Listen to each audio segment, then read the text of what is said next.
Hello everyone, it is Nancy and I am going to teach you how to make sourdough my way. My way. So welcome to my kitchen and welcome to the sourdough world. It is an awesome place to be. Going to give you just a little bit of history about myself and how I got into it and sourdough itself, as what I know. This is Nancy's version, all right? And I have purchased my sourdough starter. Sourdough starts with a starter, and starter is flour, water that has been fermented. That's it, flour and water, period, end of story.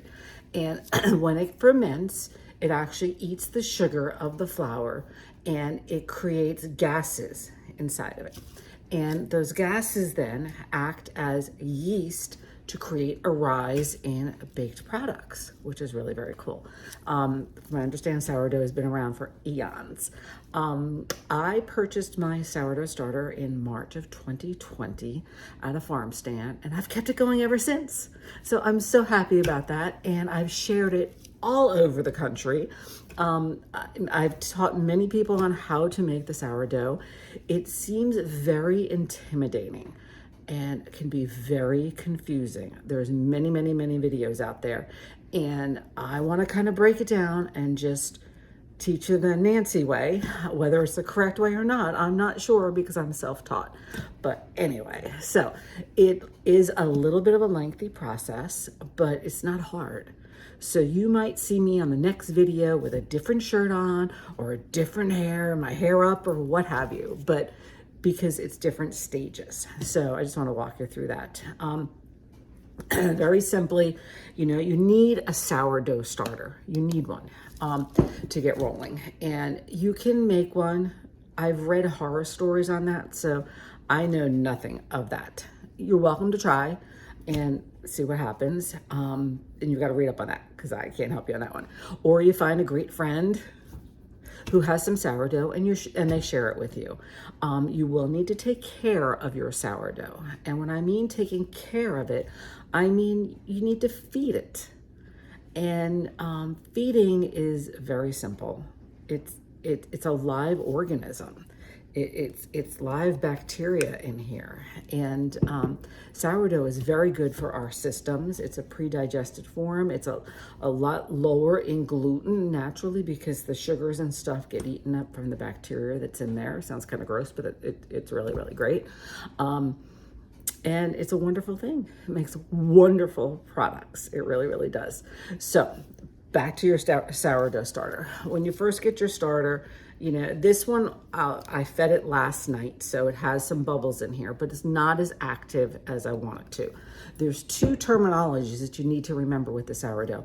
One being active sourdough and two, discard. Now, to make bread, you need to have an active starter. So you'll need to feed your starter. And let's just say I want to make bread right now. This is not active enough. I need to feed it. I need to wait. So I will take this starter. I will put it into a bowl. I will measure it in grams. I need to show you a scale, a kitchen scale. A digital kitchen scale that goes into grams is a must. You need one of these for sourdough making. So I'll measure it, and with a tare button, a T-A-R-E, tare, which zeroes it out.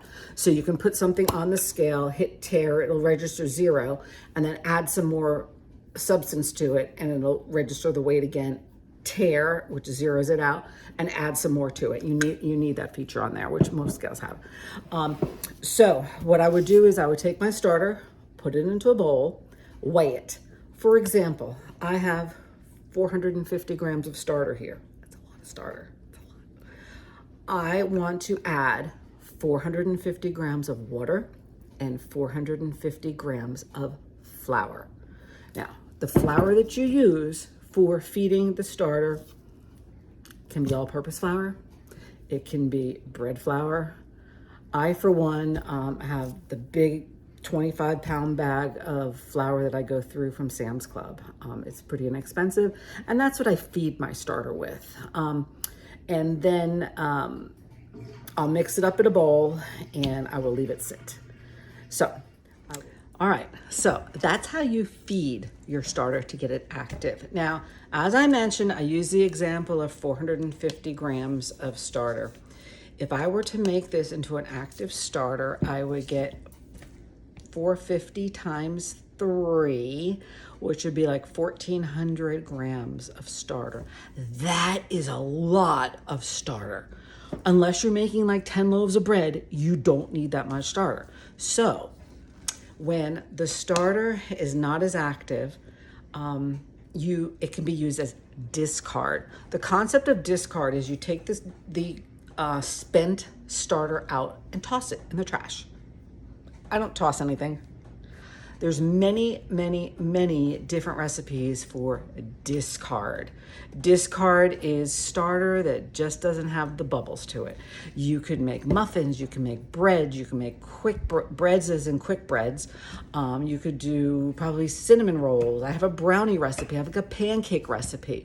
You could do pie crusts with it. So many things that you can do with that so you don't have to throw your starter away. All right, or if you can't be bothered with it, that's why I use the inexpensive flour for feeding it.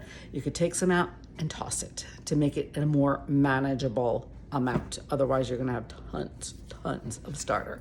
All right, so keep that in mind. Your discard is your spent starter, meaning there's not many bubbles in here. Your active starter is it's live and it's bubbling away and ready to make you some gorgeous bread products.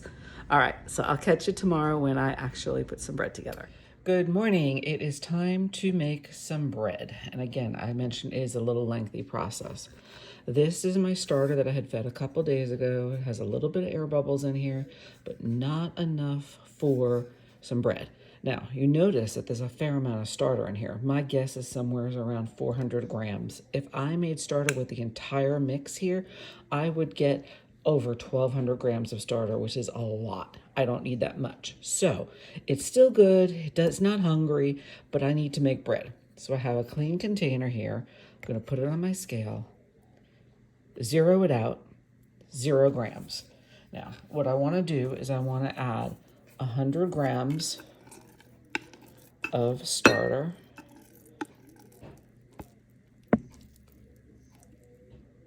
There we go. 108. So if we want to be a little perfectionist here, we can be 103. That's good. Now, what we want to do with that is zero this out, and we're going to take some water. Now, water is very important. First of all, we want 100 grams of water. You want to make sure you don't just use tap water. You want to use a filtered water. We're going to give this a mix. And the reason why you want to use a filtered water is because it doesn't have chlorine and anything else like that in there. So make sure that you use bottled water, or mine is a reverse osmosis water, which is totally fine.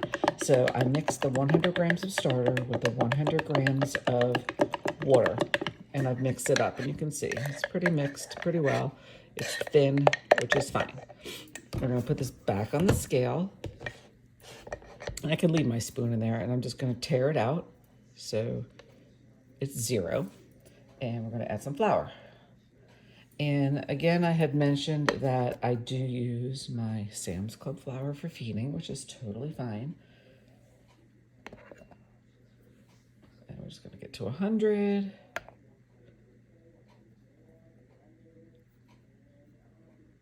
Almost there. I had like 104, so we'll just try. You don't have to be exact, but you want to be in pretty much in the ballpark, so that's good. Okay, so I'm going to take and mix this all up. And it's going to be a thick, shaggy mixture, which is totally fine.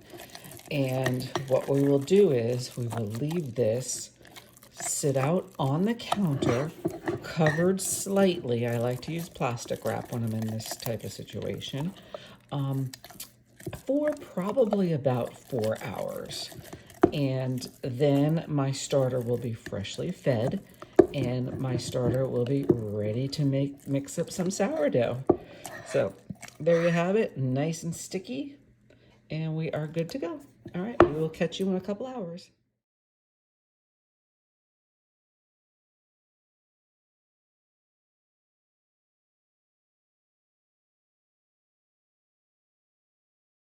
Well, luck has it, I thought I was recording. So let me catch you up as to what I have done.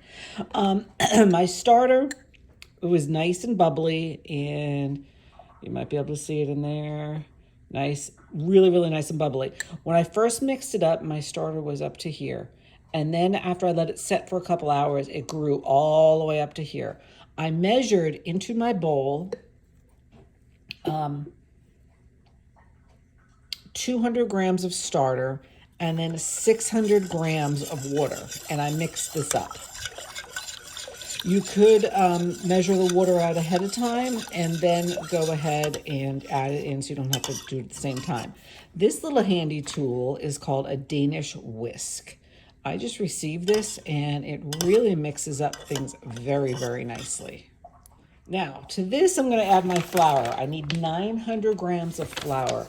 And this is the flour that I use. Sunmill flour mill from Minnesota. This is the Heritage Bread Blend. It is beautiful. When I ordered this last month. This is the date it was ground, July 5th. And it's been in my pantry just about a month. So it's good to go. All right, so we need 900 grams. Don't forget to zero your scale out.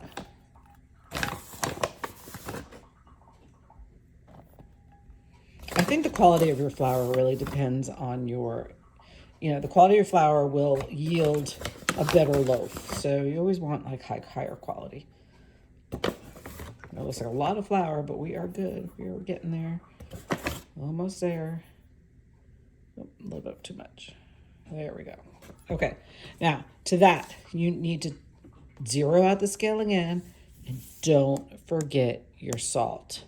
I always add my salt in now because otherwise I forget it.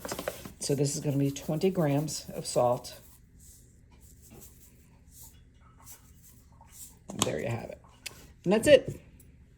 Now we're just going to remove that scale to make it easy. And let's put my whisk to the test. I'm just going to mix this all up.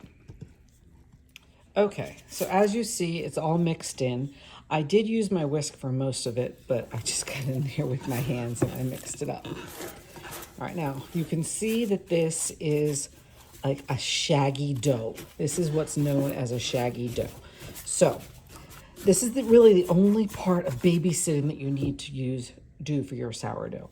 What you will do is you will cover this and leave it sit for 30 minutes. And at the 30-minute mark, I'm going to come back and I am going to do stretch and folds. So hang tight and we'll see you in 30. Okay, so the dough has rested for 30 minutes and we need to perform a series of three stretch and folds. So to stretch and fold, you stretch, pull it towards you, turn the bowl, stretch towards you. Keep on stretching and folding to make it all the way around the bowl.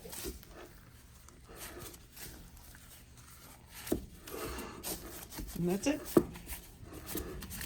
We stretched and folded. Put our cover on. I love these things. These are reusable instead of plastic wrap. I got them off of Etsy. We're going to time it for 30 minutes, and I'll be back again for another set of stretch and folds. Okay, so we are ready for our second set of stretch and folds. I like to use gloves because my hands don't get cookie. You'll notice that the dough looks a little bit softer, not as shaggy. That's what's happening. The gluten is starting to develop. So we stretch it and we pull it. Stretch it and we pull it. Stretch and pull. You might notice it's behaving just a smidgen different as well. Because again, that gluten is coming together. And that's it. So just leave it. Stretch and fold's done. Sit for another 30 minutes and we'll be back. Okay, this is our last set of stretch and folds. And you'll notice that the dough looks much more silkier and it's come together. It's looking lovely. Pull it away from you and push it forward. And that's it. I've been all the way around. So now it's ready for the bulk rise. And for the bulk rise, what we do is we'll leave it in the bowl. It's going to sit until it almost doubles in size. It is 4 o'clock. It'll probably be done around 9 or 10 o'clock, so about 5 or 6 hours. And that's it. Sit it on the counter and forget it. I'll see you in a few hours. Alrighties, we are back after about 6 hours. Look how puffy that is. You can see the little air bubbles here. It's time to take this out of the bowl. So what I do is I have a scraper here, a bowl scraper that's very pliable. And I'll put the bowl up and pull it out. You can see all the strands in there, how airy it is. Beautiful. Right out onto my table. Okay. Now, make sure you can see that. We've got a big loaf here, and typically this makes 2 loaves, so I'll cut it in half, but I do want to this time to make actually a larger one and a little smaller one. So I'm going to cut it not quite in half. And a little sticky flour. Okay. All right. Now, I should have floured the surface, but I forgot. So we're going to take this, fold this top over towards you, fold the side in, and the bottom up, and the other side in. And we're a little bit sticky. I'm just gonna put a little flour just on my hands and just a little bit so I can actually move it. So I'm just gonna fold it up just a little bit. And this is not going to behave very properly. Get that out of the way. I need a little flour on the board. That should have been there beforehand. So, just kind of gonna scoop it together. This is forming the loaf, and if you haven't figured it out yet, I'm still not that great at it. But it's very humid here in Virginia right now, so the dough tends to be a little bit on the stickier side. So I am just going to, that's it. We have our bannetons, our baskets. You need these. They are lined with a cloth. You need to flour this so it doesn't stick. So I'm going to scoop my dough up and place it into the banneton. And again, this is a big loaf, so it's going to make a nice big loaf. And we're just going to put it in here and shape it as best we could. All right, we're not perfect, but anyway. So let's see if this one will be a little bit better. A little flour on the board. Whoop, let's scoop this baby up. I lost it here. Come on.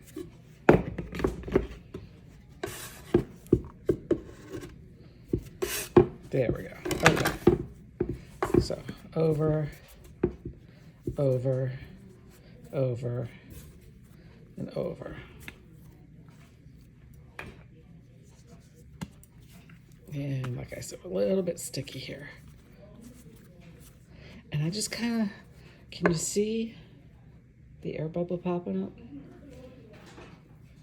That's what we're looking for. So I'm just gonna go pull it together slightly. That looks perfect. The other one was a huge loaf. So over the basket here, place that in there, and you can see the difference.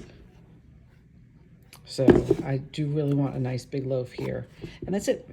Going to cover it. And it is 9 o'clock here. It is going to sit in the refrigerator. That's better. So anyway, I just thought a little raw and real here, but that's okay. My doughs are going to be sitting in the bannetons overnight in the refrigerator.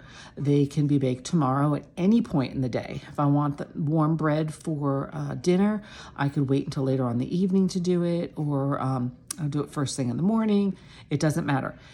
The longer it sits, the little more soury it will get. So some people like that, and just keep in mind you can keep it in there for 2 days. Although the longer you keep it in there, the less rise it might have. So keep that in mind. Now another thing is, if you do not have one of these baskets, you don't need to have one. You can just use a regular bowl. Use a regular bowl, but line it with a towel and flour the towel, and then that will act as a banneton, because the cloth actually withdraws some of the moisture from it, and mine is pretty sticky right now. So cross our fingers that everything will work fine. I'm sure it does. It's pretty forgiving. Anyway, all right, till tomorrow when I show you how to bake it. I forgot to mention one thing. If you do not want to put it in the refrigerator overnight to bake it, you can leave it on the counter for about 1 hour. That's the second rise. And then you'll be able to bake it. All right. So if that's the case, then just, leave it for the hour, and you will be good to go. And then you'll just pick up where I talk about the baking, which will be for me tomorrow. Good morning. Okay, we are ready to get our bread baked. So what you will need is you will need a Dutch oven. A Dutch oven is a very, very heavy pot, cast iron preferably, with a lid. You need a lid. So it goes right on top here. This is what you need minimally. I have done cast iron sourdough bread in a cast iron fry pan, where I'll cook it in the bottom here, and I'll make a makeshift cover out of foil. In a pinch, it will work, but ideally a cast iron pan would be best. So what we're going to do is I use also a cast iron trivet. It's got the little pieces in the bottom here. I will put this in the bottom here. If I don't have that, I get a really, really, really hard crust. So if it's lifted up a little bit, it doesn't get as hard, which is really, really nice. So you have to preheat your oven and your cooking vessel at 450 degrees for 30 minutes. That is crucial. You want everything super, super, super, super hot. All right, so I will heat that up and we'll be back. All right, so here we are at bake time. So this is the smaller loaf, puffed up beautifully. And this is the larger one that really puffed up beautifully. I'm gonna bake the large one first. So this is not mandatory, but I really do like these. These are called bread sling. Can you see it? It's probably about right there. Bread sling, okay. They come in round or they come in oblong, but either one you can use. So just put it like this, flip this over, take it out. You must score it. I'll be honest, you need a lame, which is a razor blade, and I have not found one that I absolutely love yet. But anyway, when you do this, you don't want to go straight down. You want to go on an angle, on a 45-degree angle, because you want this to open up and you're going to have a beautiful ear. So let's see how this goes. If you don't have a razor blade, you could do a knife. And it actually looks kind of good. So we're going to do that one here. We're going to put a couple little marks here just for fun. See what happens. You never quite know what's going to happen. Now, this is going to go into that hot pot, covered up and cooked in the oven for 30 minutes. Hey guys, I am in the car editing my sourdough video. I hope you're enjoying it. And I had noticed that I had forgotten to tell you about the baking. So you're going to take the bread and place it on the bread sling and put it into the Dutch oven with the sling and cover the Dutch oven, baking it at the 450 degree preheated for over 30 minutes with the cover on. All right, and then what will happen is you will, after the 30 minutes, you'll take the cover off and you will bake it for another about 10 to 20 minutes. All right. The timer has gone off for 30 minutes. Now I'm going to go in the oven, and it's the moment of truth. We're going to, my favorite part, open the lid of the Dutch oven to see what the bread looks like. What it looks like. And we are going to then leave it in the oven uncovered at the 450 for about 20 minutes. All right, until it's nice and toasty and all done. Now, with that said, some people's ovens cook a lot faster. So you may want to do this whole process at 425. I recently found that out at a friend's house. So we just have to go with the flow and adjust it. So let's see. Look how beautiful. This is the larger loaf. It's got a nice ear, this is called, because it's flaked up. It's going to cook in the oven here probably for another 20 minutes. Welcome back. Doesn't that bread look amazing? Look, this is the big loaf. You can see it has a nice, this is the ear it's called, because the razor cut was here and it opened up and it was able to rise, and it had the little cuts on the side here. And that was the big loaf. And then the small one is just a small loaf. It's not very big, but again, you know, the cut was from here to here and it kind of opened up a little bit. But it's nice. We're going away this weekend, so I really wanted the big loaf to travel with. That's why I did it. So, congratulations, you made it to the end. As you can see, sourdough is not a difficult process, but it's a lengthy process. So you really have to prepare for that. You can't wake up like, 10 o'clock in the morning and says, oh, I want a loaf of bread for lunch. It's not going to happen. It's not going to happen. Typically, it's about a day and a half process. And if you plan properly, you can totally do it. Holding it over in the refrigerator for the second rise is by far the easiest way to manage bake time. I have been known to set my alarm for 1 or 2 o'clock in the morning because the bulk rise, if I wait until I get up at 7, it's going to be too high, too much, overproofed. So I'll form my bread, put it into the banneton, shove it in the fridge, and then go back to bed. So any questions whatsoever, certainly reach out for me, but I do hope that you found this entertaining and educational. All right. Bye. One last little tidbit. If you're like me and my family, we love bread, but we really got to be aware of how much we consume. So the bread freezes beautifully. What I do is I pre-slice the bread, wrap it into plastic wrap, and then put it into a Ziploc baggie and shove it in the freezer.